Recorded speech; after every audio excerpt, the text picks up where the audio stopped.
This is Seeker, a LitRPG serial by Leland Artra. Chapter 19. Giant Wolf Riding. Aiden closed his eyes, reaching out to recapture the connection he had felt. But he used his new understanding of verdant dominion. He could feel the skills and spell activate. He controlled the energies cautiously, sending tendrils of his will out to the area around the entrance to the interlink chamber. He pictured brush, ferns, and vines covering the tunnel entrance. The connection was there, and he opened his eyes, keeping the magic flowing. The thick mess of vines shrank like snakes pulling back. Ferns, brush, moss, and smaller vines grew in.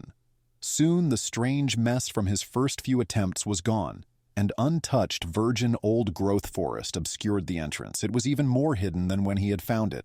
Bing, verdant dominion is level 3.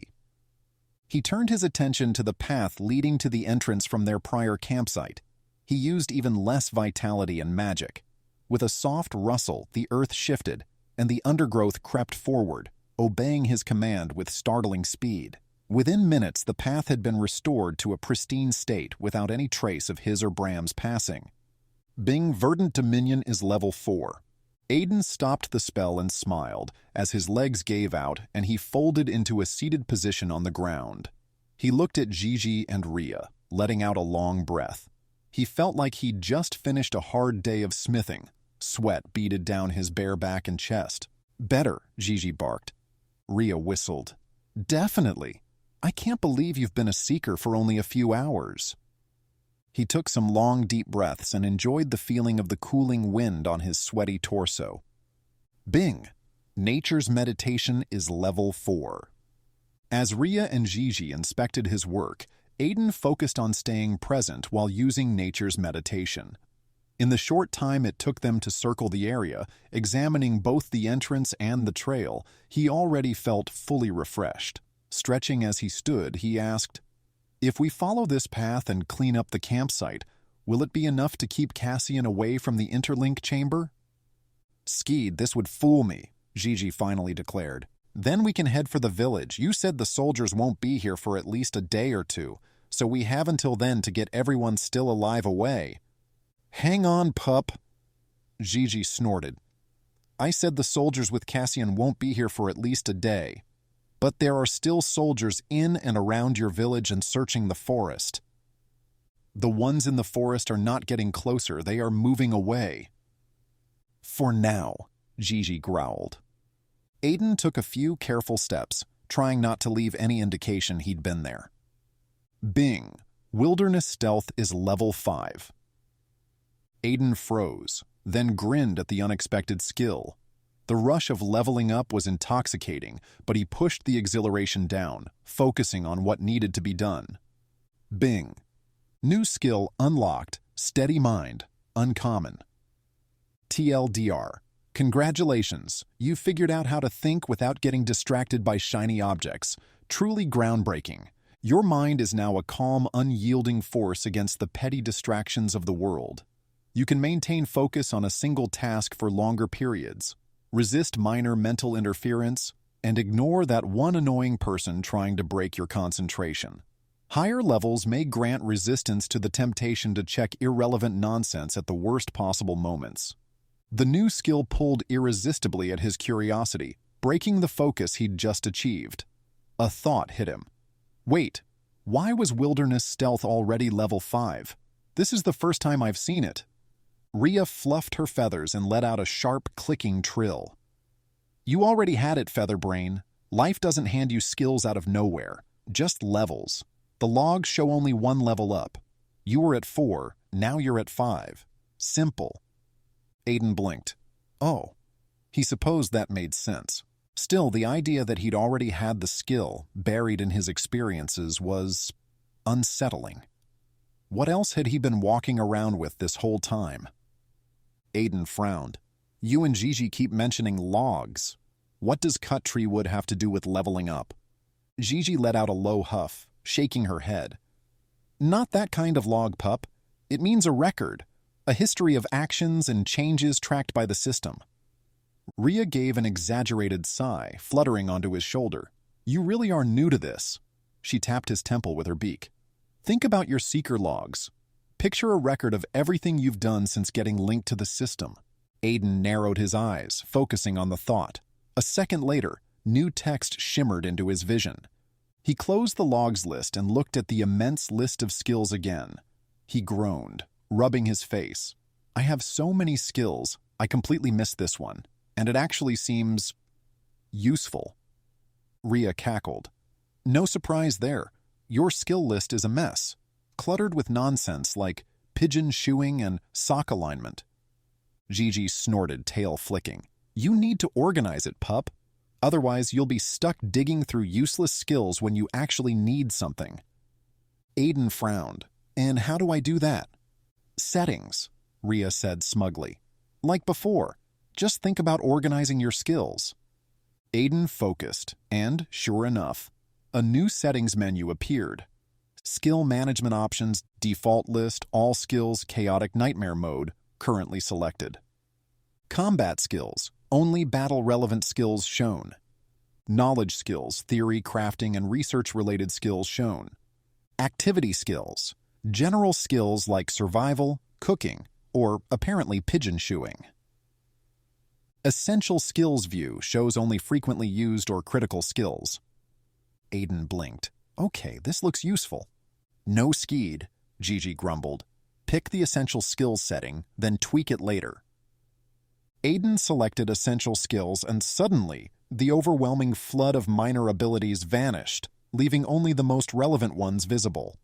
His interface looked cleaner, sharper, and way less headache-inducing. Rhea nodded approvingly. Now you won't have to dig through 100 useless skills to find what matters. You can swap views whenever you want. Aiden exhaled, relieved. Finally, no more getting distracted by skills I'll never use. Rhea tilted her head. Except handling difficult people. You'll be using that one a lot. Gigi let out a low chuckle. Aiden laughed at Rhea's comment, but a setting popped up allowing him to move handling difficult people into the essential list. He did, and then examined his cleaned-up list of skills. Skills. Animal psychology, rare, level 3. Animal trapping, common, level 5. Arcane channeling, rare, level 3. Avian handling, uncommon, level 4. Blacksmithing, rare, level 8. Conflict diffusion, rare, level 3. Crowd navigation, common, level 5. Enchantment basics, rare, level 3. Fast hands, uncommon, level 3. Forest husbandry, rare, level 7. Forge control, uncommon, level 6. Handling difficult people, rare, level 4. Instinctual translation, unique, level 3. Inventory management, common. Leatherworking, common, level 8. Mana control, rare, level 2. Metalworking, rare, level 8. Nature's meditation, rare, level 5. Predator awareness, uncommon, level 4. Riding, horse, common. Rune comprehension, exotic, level 3. Situational awareness, uncommon, level 5. Steady mind, rare. Tool crafting, rare, level 8. Tradesman, uncommon, level 4. Urban stealth, common, level 4. Weapon forging, rare, level 7. Weapon maintenance, common, level 8. Wilderness stealth, uncommon, level 5. Aiden dismissed the notification after glancing over the details using the skill to focus his thoughts. We can go over my skills and seeker details later. Right now we need to conceal the remaining trail and campsite. Bing. Steady mind is level 2. Aiden leaned against the tree. His body may have been healed, but the events of the past few days and weeks were catching up to him. If they were going to get the trail and campsite done, he needed to conserve his energy. An almost guilty thought popped instantly into his mind. Gigi? Yes, pup? I can't exactly run through the forest cleaning up our tracks. Can I? Maybe I can ride on your back? He tried to keep his voice neutral, but excitement bubbled up. Riding a shadow wolf? It was the stuff of legends. Sharp, chirping laughter burst from Rhea. Gigi's ears flattened against her head and growled, Absolutely not. I am a shadow guardian, not some fair pony ride. Aiden pushed off the tree, suddenly feeling foolish. Of course, she was right. Gigi was an intelligent being who was powerful and proud. The thought of riding her, while exhilarating, had been presumptuous. Rhea fluttered her wings in agitation. "Oh, don't be such a prissy tail, Gigi. Aiden should ride you." Gigi's hackles raised. "I'm not an erding horse for a human to bounce on." "You're the one who can move without leaving tracks, you overgrown furball," Rhea squawked. "Watch it, Feather Duster," Gigi growled, "or I'll use you as a chew toy." Aiden stepped forward, holding his hands up. "Look, we need to clean up our trail and get to the village. I can do that on foot. It will just take longer." Rhea hopped onto Gigi's snout, glaring directly into her eyes. "Listen here, you mangy mutt. Either you let Aiden ride, or I'll peck your eyes out while you sleep." Gigi snapped her teeth, barely missing Rhea as she fluttered away. "You wouldn't dare, you pint-sized pigeon," she hissed, spitting out a couple of small red feathers. "Try me, Fleabag," Rhea chirped defiantly. Aiden sighed. "It's okay, Gigi. Sorry I even asked." Gigi's ears flattened against her head. She glared at Rhea, then at Aiden. Finally, with a dramatic huff, she lowered herself to the ground. "Fine, but if you pull my fur, I'm dumping you in the nearest thorn bush." Startled at the invitation, Aiden just stared. "Get on, pup, before I change my mind," Gigi growled. Aiden wasted no more time climbing onto her back. "Just don't get used to it," Gigi grumbled. "I'm not a mount." Gigi began walking towards Aiden's and Bram's campsite. Rhea perched on Gigi's back, muttering, "Stubborn pig-headed wolf. You let me ride you all the time." Gigi's ear twitched. "Shut it, you flying rat." Rhea twisted to look at Aiden and winked, but thankfully she didn't say anything more. Gigi twisted and took a few tentative steps, then moved a little faster. Aiden, perched precariously on Gigi's back, gripped her thick fur as she moved with a silent grace that belied her size. The forest floor seemed to ripple beneath her paws, the undergrowth parting before them as if guided by an unseen hand. Gigi slowed at the next patch of Bram's and Aiden's path between the camp and the interlink chamber. Aiden held on to Gigi's fur, but activated steady mind, forest kinship, and finally cast verdant dominion with as little magic as he sensed the spell needed. Again, the plants and forest responded to his call and direction. In the span of a couple of minutes, there was no trace of their path. Gigi grunted and moved on to the next section as Aiden used the travel time to recover using nature's meditation. An hour later, they had repeated the process again and again, slowly working their way toward Aiden and Bram's campsite. Somewhere along the way, Aiden had felt the now familiar pulse of progress, though he barely had the energy to acknowledge it. With each casting, the effort weighed heavier on him. At first, it had just been a dull ache at the base of his skull, but as the hour stretched on, it grew into a throbbing headache, pressing behind his eyes. His limbs felt sluggish and his grip on Gigi's fur less certain. Verdant dominion became harder to control, the once fluid flow of magic turning choppy and erratic. By the time the campsite finally came into view, Aiden was fighting to keep focus, the spell demanding more from him than it had at the start. Relief flooded through him, though it did little to push back the growing exhaustion dragging at his thoughts. "Good," Gigi rumbled, her voice vibrating against his legs. "You've got the hang of it now." A bell tolled in his mind. But the sound didn't just ring. It resonated, sending a shiver down his spine.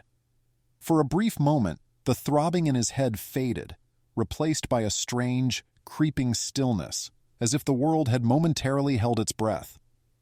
Then came the system's voice, not neutral, not cold, but pleased. Aiden swallowed. This couldn't be good. Bing! New skill unlocked, giant wolf riding, epic. TLDR, congrats, you tricked a lethal predator into being your personal transport. Let's see how long that lasts. Details. Somehow, against all common sense, you've managed to convince a massive, flesh-rending apex predator to tolerate you on its back. This skill provides basic stability. You can stay mounted most of the time, unless your ride decides otherwise. Instinctive bracing.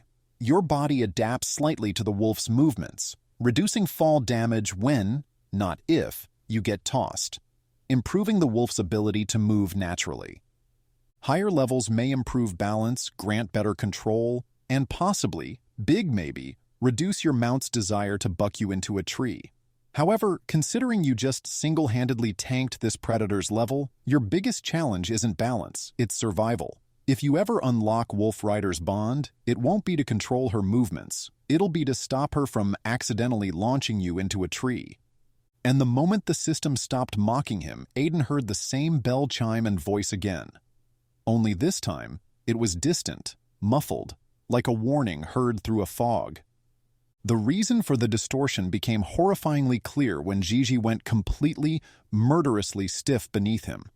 The air around them dropped a degree, her fur bristling as a low, guttural growl rumbled from deep within her chest. System notification, new skill unlocked, mount basic. Oh Gigi, this is a momentous occasion. Against every primal instinct screaming at you, against your towering sense of self-respect, you have begrudgingly accepted the unthinkable, a rider. This skill allows you to tolerate one lesser being clinging to your glorious form, just barely, without immediately flinging them into the nearest tree. With time, great patience, and probably copious bribery, you may even unlock the pack mule skill. Imagine the honor, the prestige, the absolute humiliation of being an overgrown luggage carrier. But hey, keep telling yourself this is a strategic choice and not a catastrophic blow to your dignity. Aiden gulped. Gigi's growl deepened, vibrating through his ribs. He swore he could feel the system message burning itself into her very soul, a cosmic insult she would never, ever forget. Gigi? His voice barely cracked past his throat. Look, we can talk about this. Then, from behind them, Rhea let out a single, choked snort before collapsing into full-blown hysterics. Her wings twitching, her laughter shaking her entire frame until, whoop, she slid right off Gigi's back, landing in a heap on the dirt, kicking her feet in the air. Oh gods! She wheezed between shrieks of laughter. Shadow Wolf Guardian mount, another breathless cackle, and a skill path to pack mule. I can't breathe. Aiden would have been concerned for her health, but at the moment his focus was more on not dying. He could feel Gigi's fury through their bond. Bing Shadow Wolf Guardian bond is level 2. Okay, he tried, his voice barely above a squeak. I formally apologize for everything. Please don't kill me. The growl paused just for a second. Then with terrifying precision, Gigi twitched, just enough to send him flying straight off her back. Aiden yelped, flailed, then met the ground with an undignified thud.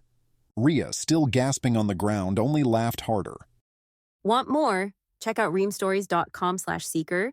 Thank you for listening to our podcast. Please like and subscribe to help others find this series. Your likes and comments are greatly appreciated as they help future listeners discover new episodes and supports the algorithms in recommending more content you'll love.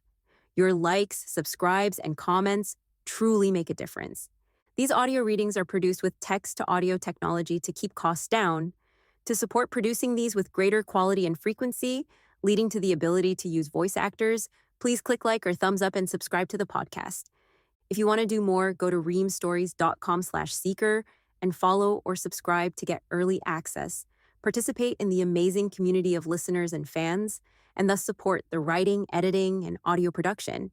Subscriptions sustain the serial writing projects and all their associated costs. Again, thank you for listening. I hope you've enjoyed this audio production.